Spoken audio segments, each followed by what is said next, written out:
O programa Questão de Justiça de hoje começa falando de um tema muito importante que tem deixado muito a desejar: a educação brasileira. Em pleno século XXI, não dá para entender o porquê, em pleno avanço das nano, micro e macrotecnologia, ainda existem crianças, adolescentes e adultos que sequer sabem escrever o próprio nome. Fazem lá apenas um rabisco qualquer. Mas se a gente for olhar a educação, é necessário olhar para os vários lados. Um deles é a infraestrutura das escolas. Na maioria delas, são escolas sucateadas, escolas de lata, onde faltam materiais, uniformes, livros e alimentação para os alunos. A outra situação que devemos olhar é a moral com a qual convivíamos, onde tínhamos uma educação tanto técnica quanto moral. Você se lembra quando fazíamos filas para entrar nas salas? Mas antes cantávamos o hino nacional brasileiro. Não existia falta de respeito dos alunos para com os professores, como há nos dias de hoje. Não havia repetições atrás de repetições, pela falta de comprometimento por parte dos alunos. É necessário olhar também para as questões disciplinares. Mas por que chegamos a este ponto? O que está faltando? O problema vem do governo?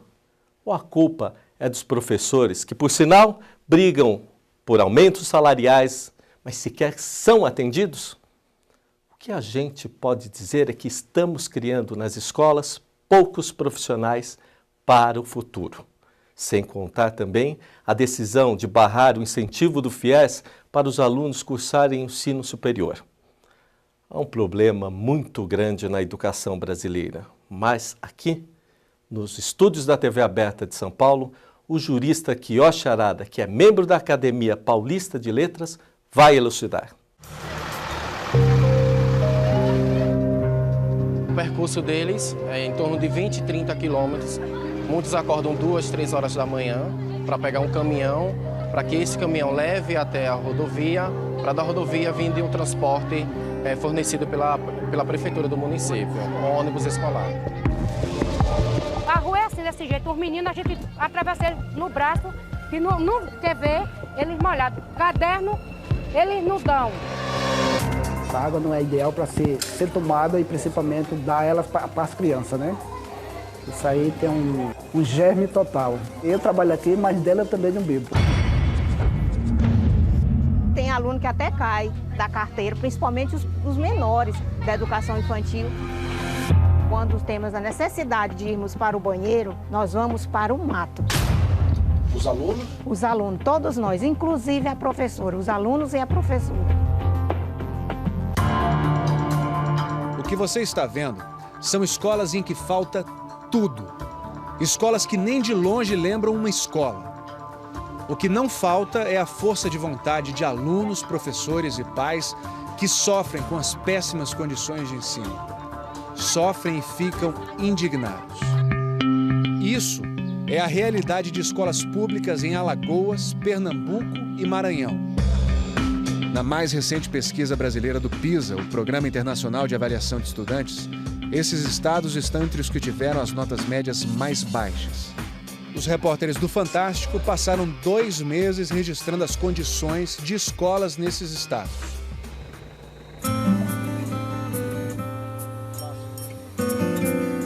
Que horas você sai de casa? 4 horas. A hora que eu saio de casa, o máximo é 4h10, mas me acordo 3h50. Só tem um jeito para o Everton e para a Williana irem à escola: de caminhão. Tem uma base de 55 alunos que nós vamos nesse caminhão. Só que tem a dificuldade da estrada.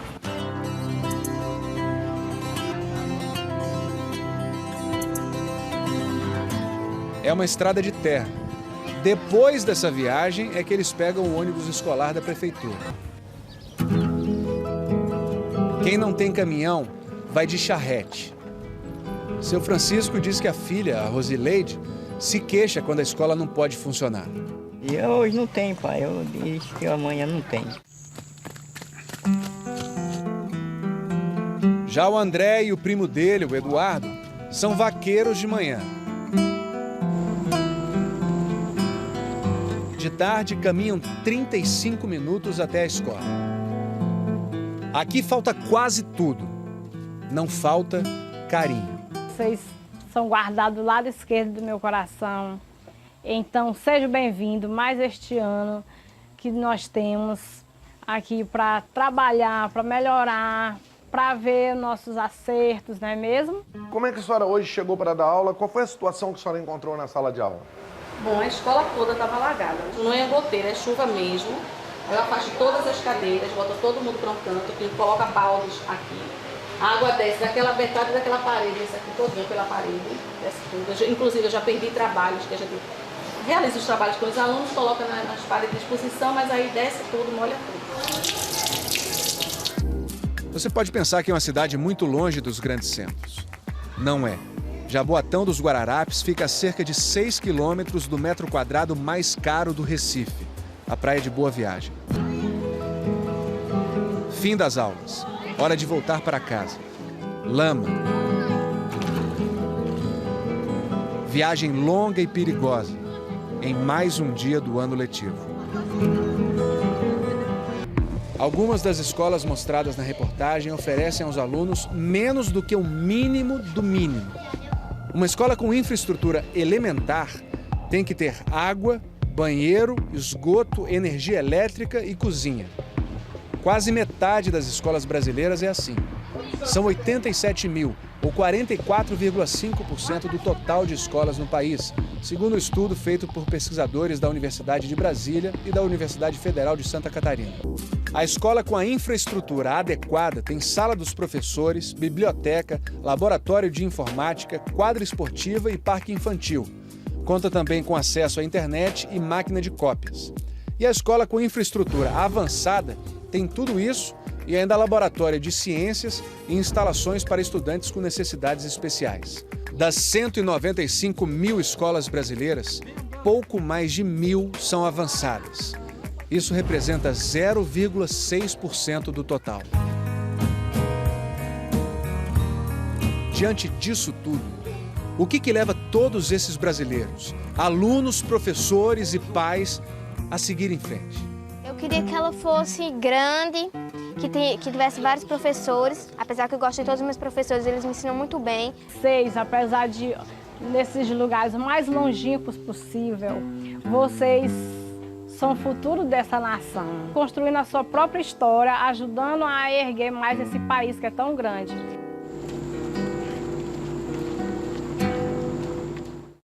Bom, vocês viram essa excelente série de reportagens que a Rede Globo fez, né, que a gente passou um pedaço aqui, esses 6, 7 minutos, do Fantástico falando sobre a educação no país, né? Um país que deveria ter suas políticas públicas voltadas para o desenvolvimento do cidadão e basicamente na educação, que influencia em tudo, e não tem. E aí a gente pega, voltando hoje ao programa, com um brilhante artigo, uma articulação, um jeito de pensar fenomenal, que foi o último artigo que eu vi que o Dr. Kiyoshi Arada fez, elencando como a educação está, né, complementando o que a gente viu na reportagem do Fantástico, dizendo que seria possível e o que deveria ser feito, não seria possível, que tem que ser feito dentro do planejamento que a gente tem na gestão pública e o que realmente não é feito, né? E eu tenho um pedaço aqui que ele coloca, que eu achei fantástico, que esse sistema educacional pervertido caminha a longos passos para o caos total. É uma pena, mas quem lê esse artigo percebe claramente que jeito tem, mas nada tem sido feito para melhorar a situação desse futuro cidadão, pequeno cidadão, que é o cidadão brasileiro, que caminha aí 6, 7, 8 quilômetros, ou 30, como foi falado na reportagem. E, doutora, eu fico feliz de te mostrar, porque é um homem sério, colocando entre meandros, dizendo que o Enem tem feito de aprovação, que eu acho um absurdo o que está acontecendo no Brasil. A gente está matando o nosso futuro, né? Brilhante seu artigo, doutora. Bom, é um prazer enorme retornar ao seu programa Questão de Justiça, que é um programa muito respeitado pelo público. Obrigado, doutora. Por que é que o ente público, preocupado com o seu contribuidor que faz ele sustentar a vida próxima deles, próximos anos, tem um desrespeito tão grande com essa educação que está sendo planejada, ou não está sendo nada planejada, para o cidadão, para a criança que não tem como sair da situação. A falta de vontade política, como você disse, não há governança, né, nesse setor voltado para a educação, apesar de esse setor ter sido contemplado com 18% da receita tributária da União e 25% da receita tributária dos estados e dos municípios. Então, um dinheiro que não acaba mais. Se bem planejado e bem aplicado, eu acho que a educação deveria estar bem melhor do que está na realidade, né? Quando o senhor começa a citar do sistema, como ele funciona, por exemplo, desde a educação do ensino suplementar, o primeiro ensino, né, o básico, e o senhor falando de uma receita dessa, não há jeito da gente cobrar de forma efetiva, até que jurídica, que o governo contemple a educação básica. Por exemplo, a gente tem as questões do Enem, tem a questão de hoje aqui de não se repetir a criança. Isso dá tudo um custo para o governo, né? E falta de trabalho político que a gente paga para ter. Pois é, a educação é como uma corrente, né? Dizia um pensador que a corrente, não há uma corrente mais forte do que seu elo mais fraco, não é? Sempre, não adianta você fazer uma corrente com aros enormes para conseguir arrastar uma árvore de 1 tonelada, se no meio tiver um aro pequeno, que vai se romper. Então a educação é a mesma coisa. Então, se existe num plano essencial, numa escala inicial, que é o ensino fundamental, mal estruturado, claudicante, não é? Você não vai ter um ensino médio razoável, nem um ensino superior, nem cursos de pós-graduação, não é? Porque a educação é uma corrente, né? Então, os vários conhecimentos vão se sedimentando ao longo da escala hierárquica do curso educacional, né? Então, o ensino fundamental no Brasil foi abandonado, assim, praticamente esquecido, né? Essa reportagem do Fantástico demonstra que nos estados do Nordeste, notadamente Maranhão, Pernambuco e Alagoas, as escolas não têm o mínimo indispensável em termos de estrutura, né? Estrutura material. Falta esgoto, falta água, falta luz, falta banheiros. E, às vezes, falta até salas de aulas.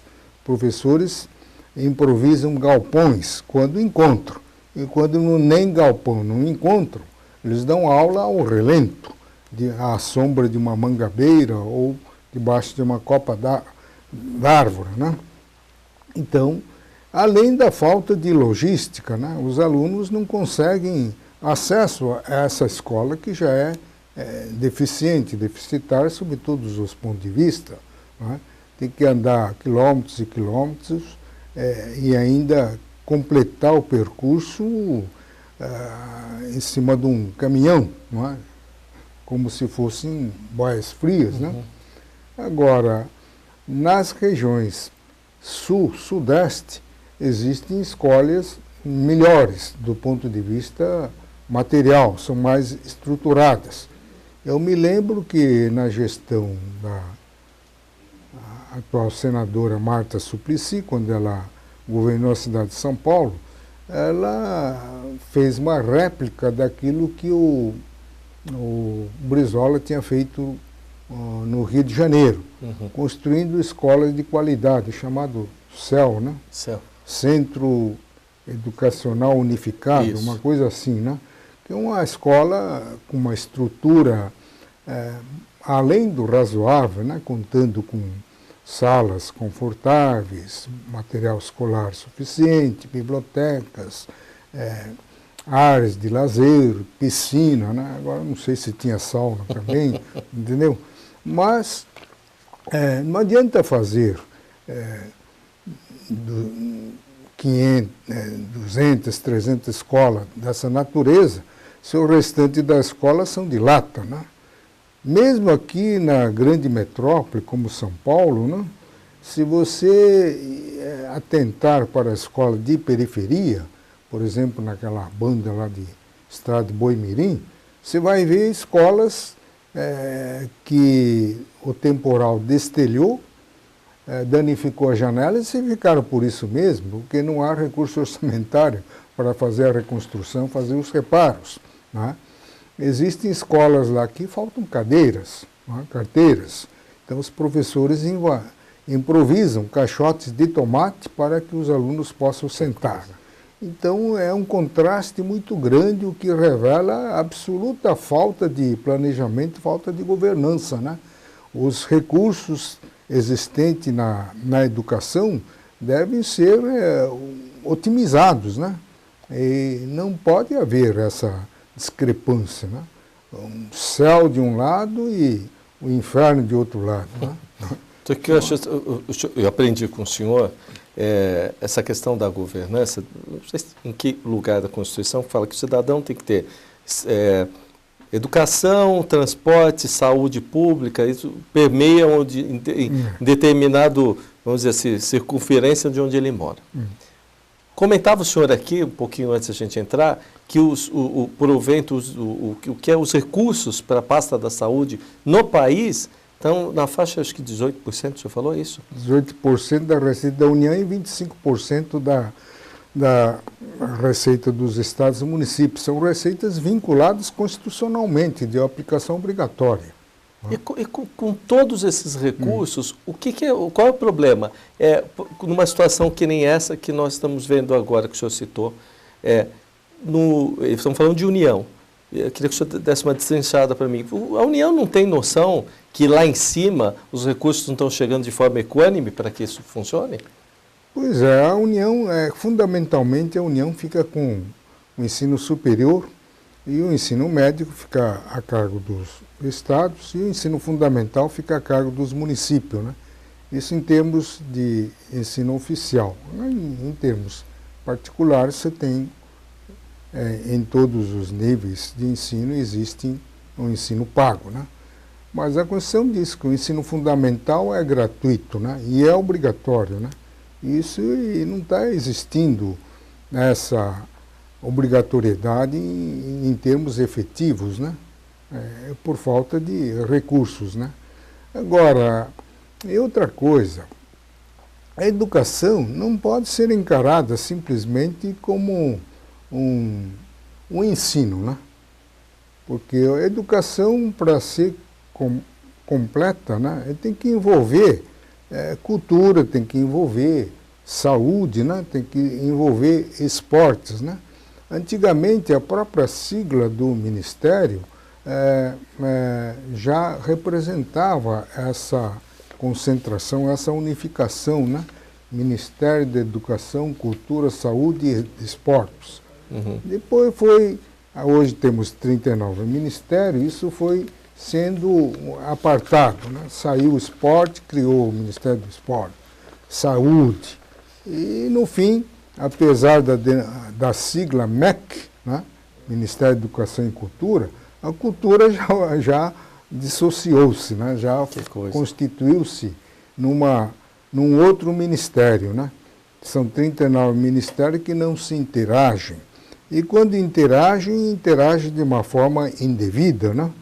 Porque cultura, como em sentido geral, representa o produto da criação da inteligência humana em todas as áreas, né? Envolve esporte, religião, arte, moral, ética, né? Então, você vê que no meu tempo de estudante, primário, secundário da época, você tinha aula de religião, educação cívica, moral, que o governo militar reintroduziu, né, como currículo obrigatório em todos os níveis de ensino, desde o fundamental até o ensino superior. Moral, educação cívica e moral, né?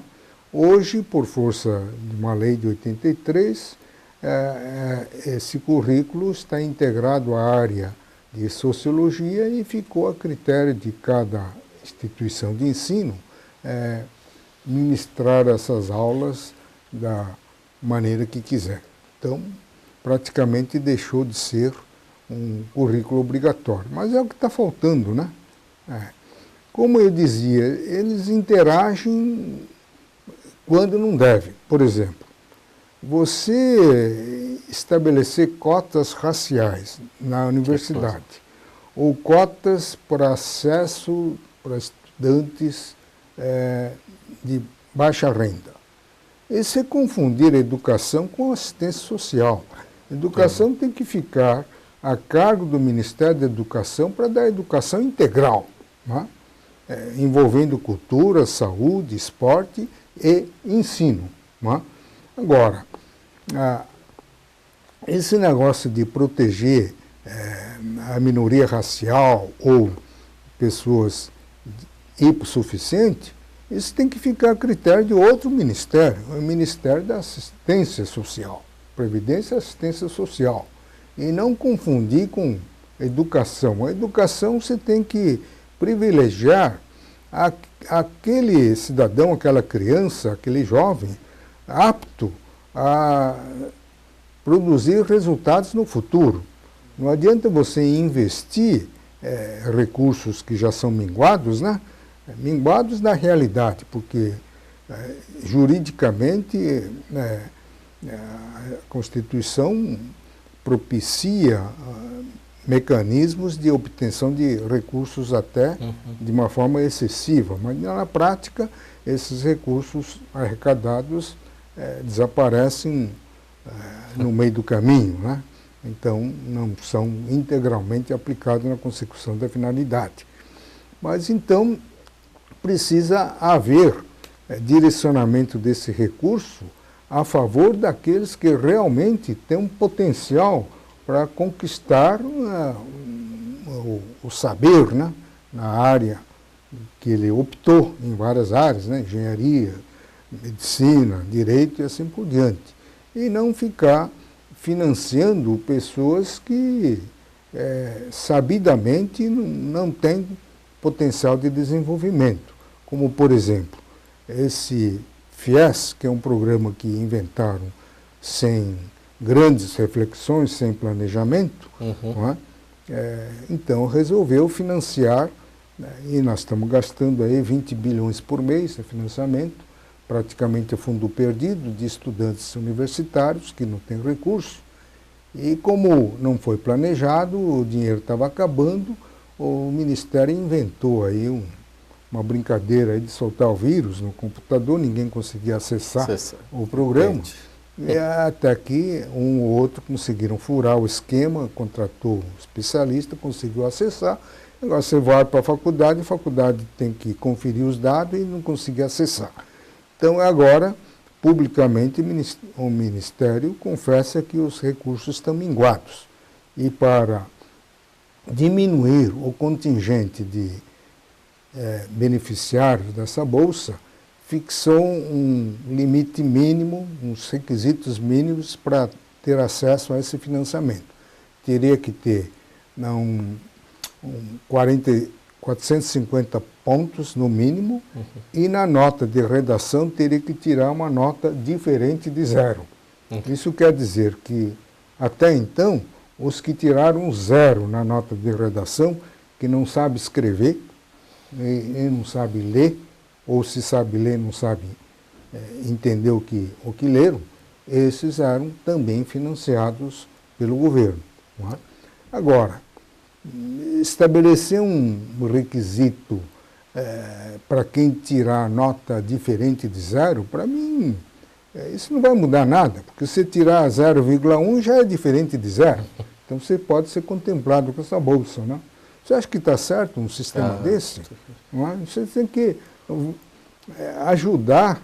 Se o Brasil estivesse nadando em dinheiros para esbanjar, tudo bem, vamos financiar os analfabetos, financiar todo mundo. Mas à medida que os recursos são esparsos, você, na área educacional, você tem que privilegiar aqueles que têm um potencial, né, para adquirir conhecimentos e ser alguém no futuro.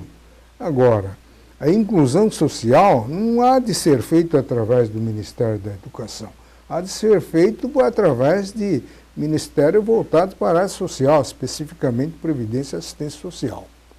O senhor falou num ponto, quem conhece, e muitos conhecem a história do doutorado, sabe que ele é exímio professor, tem obras publicadas, são usadas em cursos de direito e fora, né, administração e tal.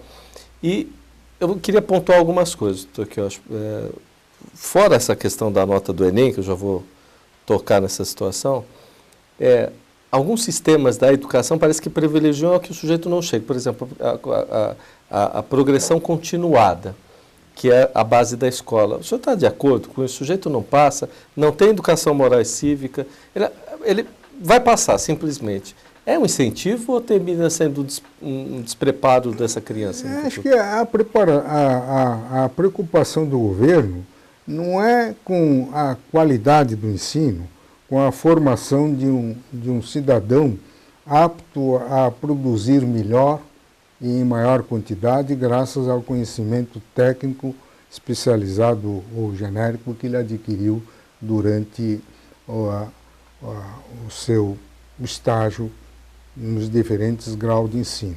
A preocupação do governo é mostrar ao mundo, né, que tem tantos diplomados, né?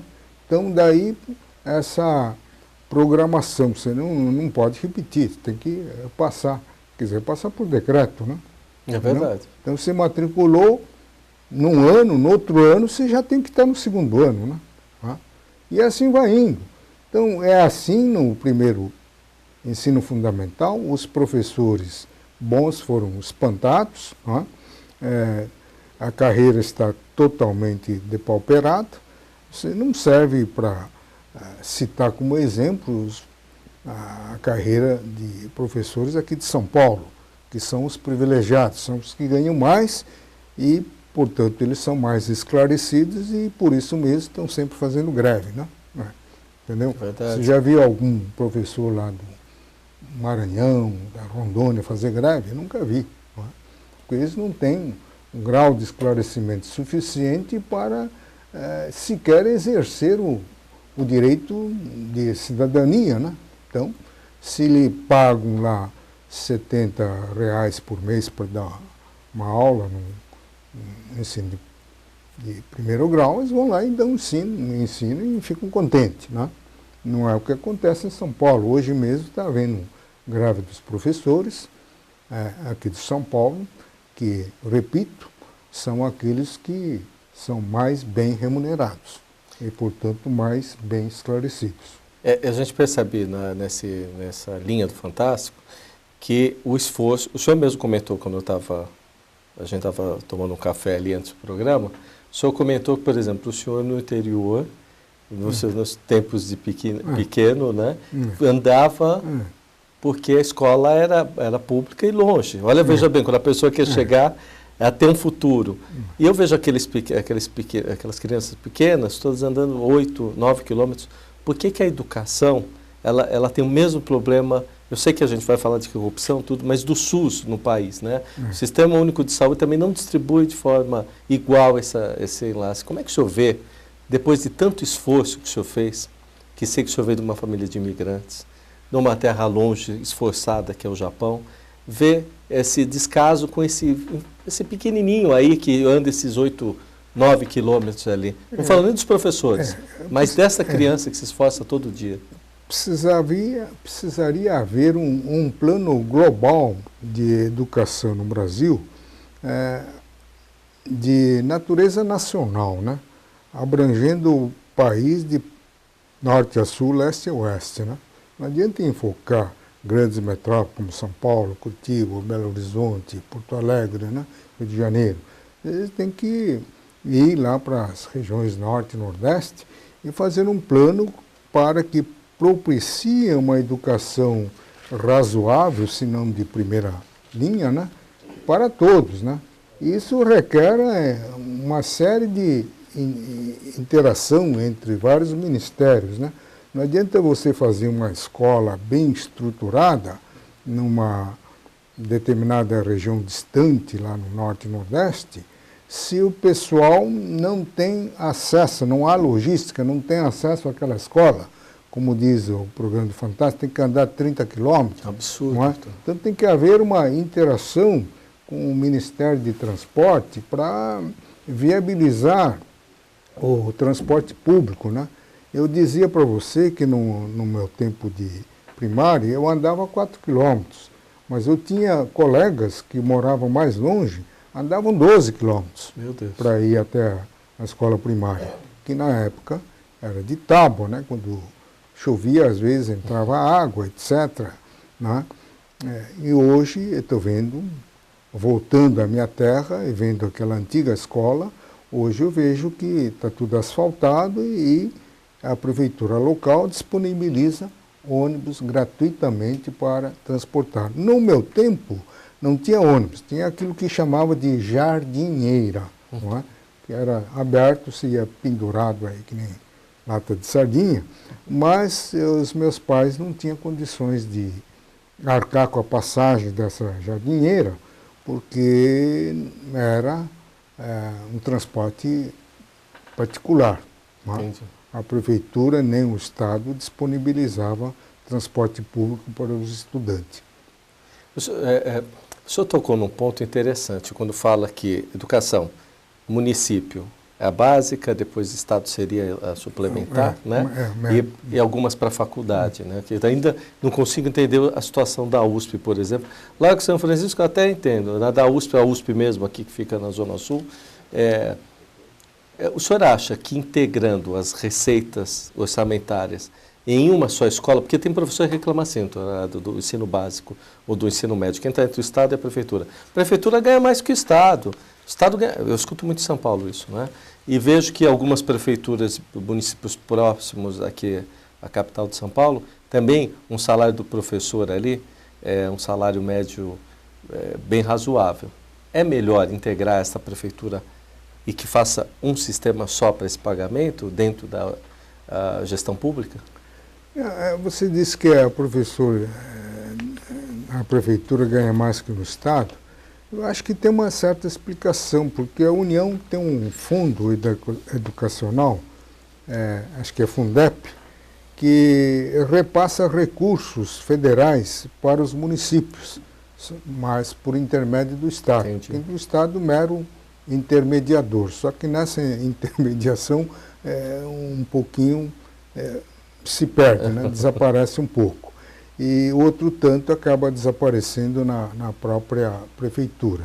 Levantamento feito pela Controladoria Geral da União dava conta de que 70% dos municípios fiscalizados, e não é possível fiscalizar todos os municípios, que são mais de 5.500 e pouco, mas fizeram aí por amostragem, né?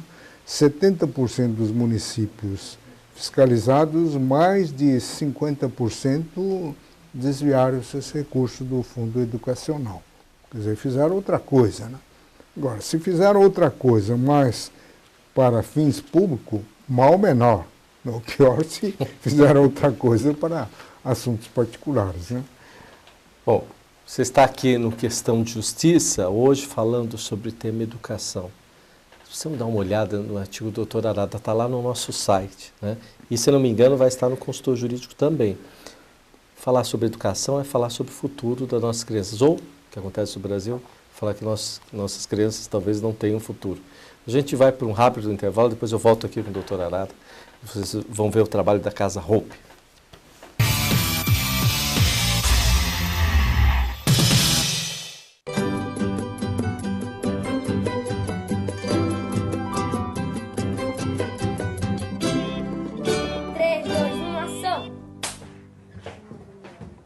Olá, sou Gabriel Eduardo. E eu sou a Jaqueline e essa é a Casa Hope TV. Vamos contar um pouco sobre a Casa Hope para vocês. Para começar, trouxemos a Cláudia, fundadora da Casa Hope.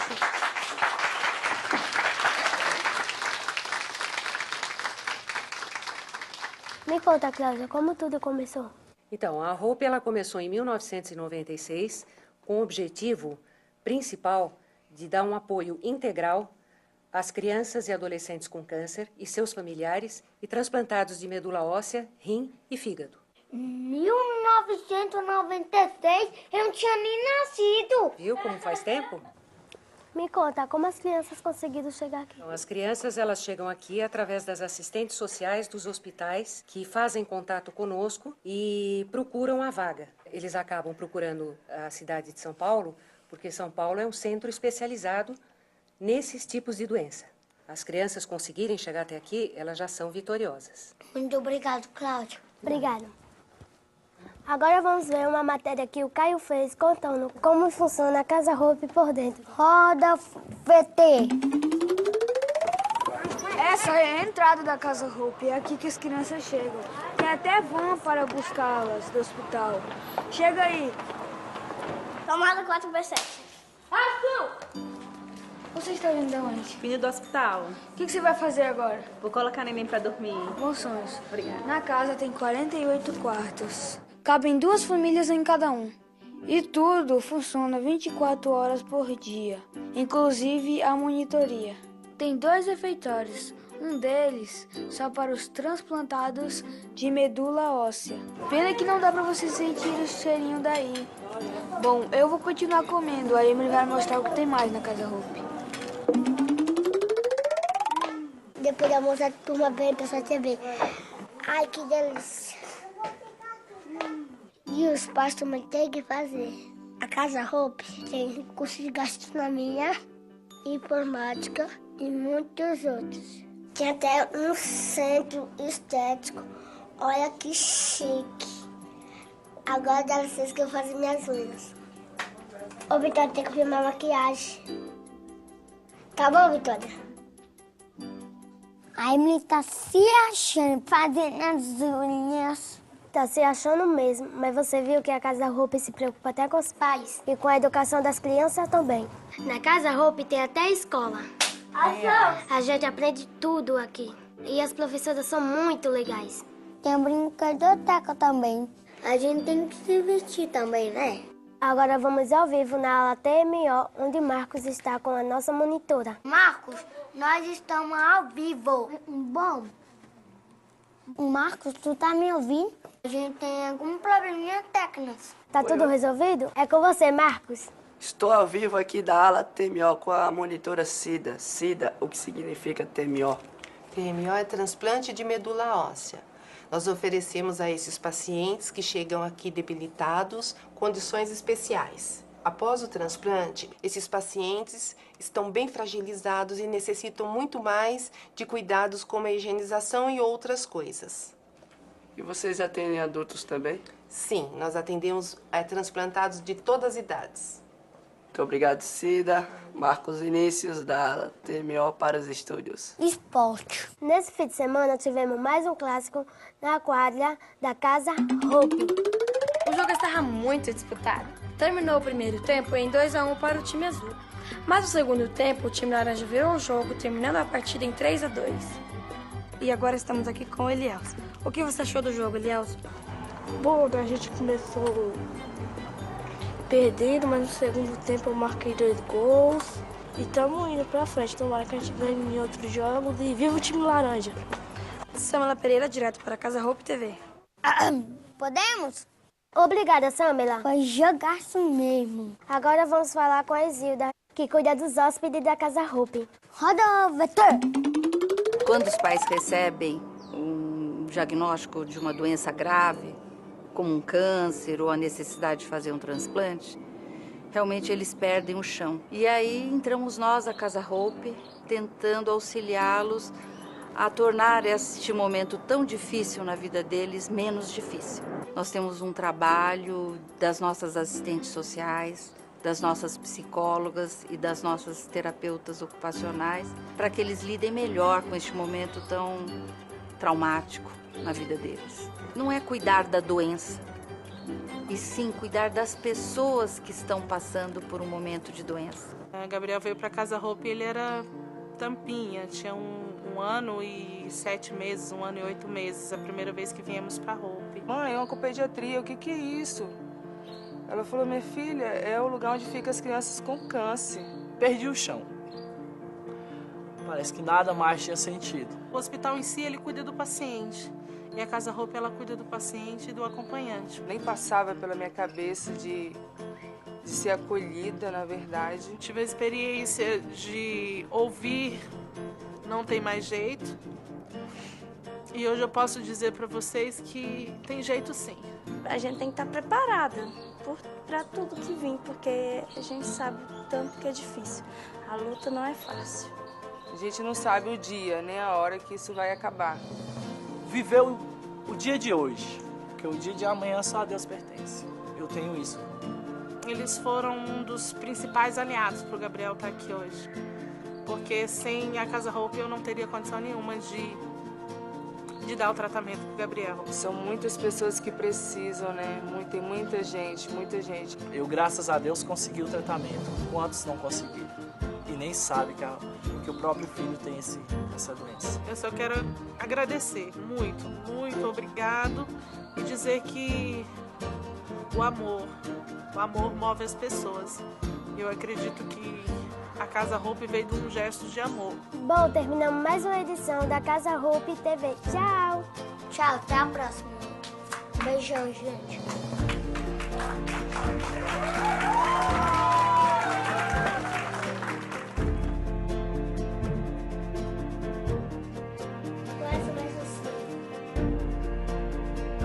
Câmera e ação!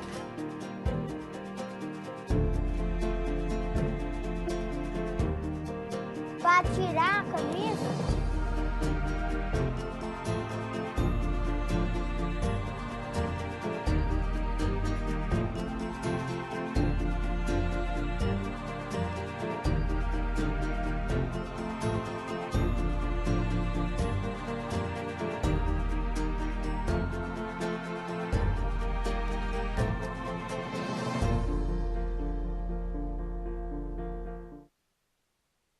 É naquele momento que a pessoa precisa mais de ajuda é que aparecem as mãos do seu próximo. São verdadeiros anjos. Quem passa por uma situação de internação no hospital sabe a importância que tem a doação de sangue. E nesse momento, o Hospital Vila Lobos necessita muito, muito do seu auxílio. Por isso, faça esse gesto de cidadania. Faça esse gesto pela vida. Doe amor. Doe. Com a sua doação de sangue, você vai estar auxiliando pessoas que neste momento não contam com mais ninguém e só com um pedaço que você pode ajudar, que é o seu sangue. Doe sangue para o Hospital Vila Lobos.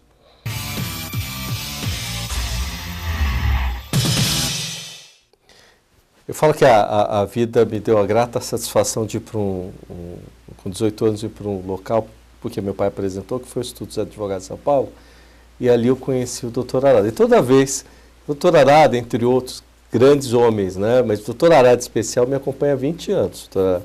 E agora eu fiquei sabendo da escola, né? Fiquei sabendo que o senhor fez, eu vou falar, o senhor fez a doação de sangue.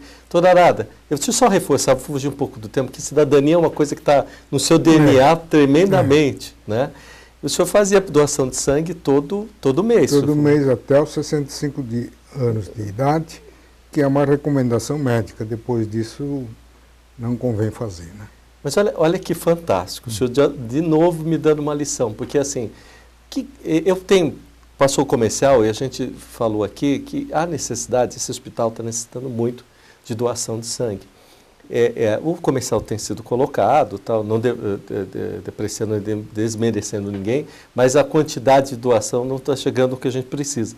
Então, doutor Arada, eu vou usar o senhor de novo. Se o doutor Arada, que está aqui, estudou, andou seus 4, 5 quilômetros, fez escola pública, doou sangue até 65 anos, doutor, por favor, a gente que tem 20, 30, 40, 45, 46, que nem eu tenho, vamos fazer essa doação para o hospital que está precisando, né? O Vila Lobos está precisando muito da sua ajuda. Então, eu vou reforçar aqui, usar um pouquinho dessa entrevista sobre educação, que é necessária para todos nós, para pedir o assunto educação, cidadania e essa doação de sangue, né, doutor Arada? Mesmo porque doar sangue, segundo a recomendação que o médico meu fez, seria bom para a saúde. Renova o sangue, purifica o sangue. Olha outra então, informação. há uma necessidade de o ser humano fazer essa troca de sangue periodicamente, né? Inclusive como forma de purificar o sangue. Fantástico. Olha, eu sou fã de carteirinha, Dr. Quioche Arara. E olha, eu leio os livros que o senhor me passa. Eu não sei se eu aprendo bem, Dr. Quioche, mas todas essas 29 obras que o senhor tem escrito aí são todas aproveitadas. Olha, tem que aproveitar bons exemplos. Doutorada, educação. O senhor que foi professor. O senhor deu aula até 3 anos atrás, é isso?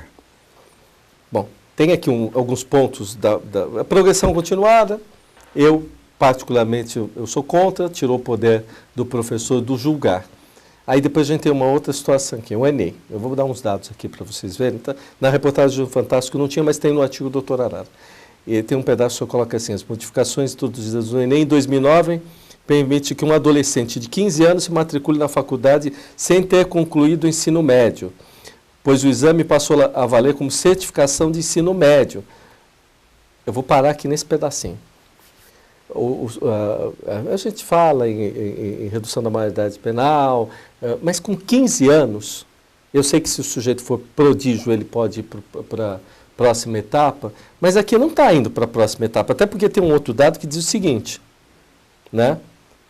Para ser preciso, do senhor, 284 mil tiraram nota 0 por terem apresentado prova em branco.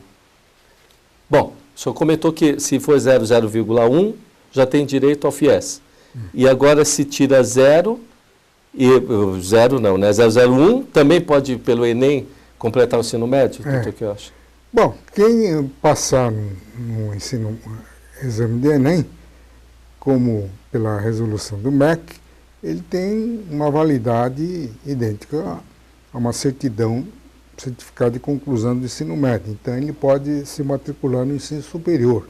Agora, isso é uma agressão à própria formação da pessoa humana, porque para progredir na escala de ensino, precisa respeitar uma certa idade cronológica, né? Porque uma pessoa com 15 anos, ele não tem um amadurecimento psíquico, né? Nem emocional, nem social, para assistir, por exemplo, uma aula prática de anatomia numa escola de medicina, né? Então, tudo tem o seu tempo, né? Então, algumas vezes você vê uma pessoa chamado, como é que chama? Superdotado, né? Isso. Excepcional, que com os 14 anos ele sabe mais do que um doutor. Mas esse é um fenômeno excepcional, não é?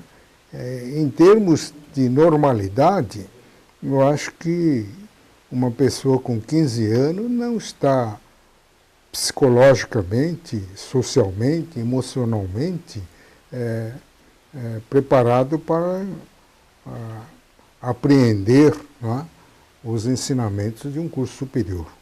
Eu vou, essa sequência, eu vou fazer 3 programas sobre educação e, claro, usando o Dr. Quioche. A gente tem 3 minutos para o encerramento do programa. Dr. Quioche, pensando que a gente vai continuar isso, porque eu tenho agora uma reportagem que a gente vai fazer em rua, algumas escolas públicas que eu quero conversar, mas principalmente falar com professores que nem o senhor. Pensando nesse pedaço do texto aqui que o senhor coloca que a educação no Brasil virou uma farsa, né? Porque, realmente, o cidadão pequenininho só conta como número. Como é que o senhor vê um país que já tem seus direitos todos violados e agora uma educação para quê? Porque é muito difícil que uma massa de manobra que não tem conhecimento entender. Como é que o senhor está vendo, com toda a experiência de vida que o senhor tem, nesses próximos, vamos dizer assim, até o fim do ano, nesse primeiro ano de mandato dessa nova presidência aí, aspas, como é que o senhor vê esse novo cidadão que não tem empreendimento financeiro, com o Enem que tem prova que ninguém passa e não sabe escrever, ou passa para qualquer um para a faculdade e não se vê? Queria que você deixasse a impressão final, porque a gente vai voltar de novo ao tema. Então, esse sistema educacional que é fundamental para o desenvolvimento, o crescimento da sociedade, o crescimento do país como um todo, está muito mal estruturado esse sistema, né? É um sistema distorcido, que como há falha no ensino fundamental, não é? Totalmente desestruturado, totalmente inadequado, e esse mal, essa deficiência vai passando para ensino médio, para ensino superior, até os cursos de pós-graduação, né? Então, o resultado disso tudo, que você se computar desde o ensino fundamental até pós-graduação, você pode dizer que há uma média de 68% de analfabetos como é que eu chamava? Funcionais, que são aqueles que sabem escrever e sabem ler, mas não sabem interpretar o sentido daquilo que eles escreveram e leram, né? Isso acontece, inclusive, claro que em escala menor, também entre os universitários, né? Aqueles que são graduados, e às vezes até entre os pós-graduados, né? Porque, para mim, aqueles que confundem colidir com coligir, ou erosão fiscal com elisão fiscal, como eu já vi, fato gerador de obrigação tributária com geração de eletricidade, abordando um tema específico sobre ICMS, incidentes sobre energia elétrica, isso para mim é um analfabeto funcional. Só que eu diria, é uma expressão que estou inventando agora, analfabeto funcional erudito. Não é? E tem jeito, então, doutor Quioche? Tem jeito? Eu acho que não tem jeito, porque se você não corrigir a base, não é? O vício vai continuar até o fim, né? Você pode até inventar um curso de pós-doutorado, não é? Entendi. Sempre vai ter um ou outro que vai se diplomar nesse pós-graduado, pós-doutorado. E outra técnica para isso? Dando origem àquilo que eu chamo de analfabeto funcional erudito. Né? O doutor Quioche fala assim, aqui chegou ao final do programa, mas o senhor vai voltar. Eu sempre pergunto, depois de tudo que o senhor coloca, e ele coloca sempre, o problema é a resolução, né? E aí eu sempre pergunto para ele, o Brasil tem jeito? O senhor sempre fala, não, tem jeito, eu acredito, eu vivo no Brasil, né? Mas tem que ter esperança, né? Esperança é o último que morre, né? Vai ver que de tanto errar, um dia acaba acertando, né? Agora, se você ficar descrente de tudo, ficar completamente cético, né? Não acreditando na força do cidadão de reverter esse quadro, né? Aí, o que vai fazer? Você vai cruzar os braços, não fazer mais nada e vai se entregar aos Deus dará, né? Doutor Quioche, obrigado. Está vendo? Outro exemplo. Depois de tudo que o senhor já falou para mim, da doação de sangue, dos 4 quilômetros, doutor Quioche, obrigado. Eu vou voltar a fazer tema educação, que a gente vai entrar com esse programa, a primeira etapa, concorrer de novo a pleitear essa questão do Inovare, que a gente prima muito. Doutor Quioche, obrigado. Vou convidar o senhor para voltar de novo. Eu que agradeço a oportunidade de aparecer mais uma vez nesse programa, repito, bastante prestigiado, que é a questão de justiça. Muito obrigado. Olha, doutor Quioche, vou chamar de novo. Além das obras, dá uma olhada lá no site do Conjur, é o Sistema Educacional Brasileiro. Dá uma lida nesse artigo do doutor Quioche, que vocês vão se surpreender. Ele vai dos 8 aos 80 e explica como é que está o sistema de educação no Brasil, para abrir a nossa série aqui. Doutor Quioche, obrigado. Vou encerrar o programa, deixar um abraço para vocês. Vamos ajudar a fazer cidadania. Participe do programa, entre nas redes sociais. Questão de Justiça volta na próxima semana com a sua participação e em outra com o doutor Quioche de novo. Até lá.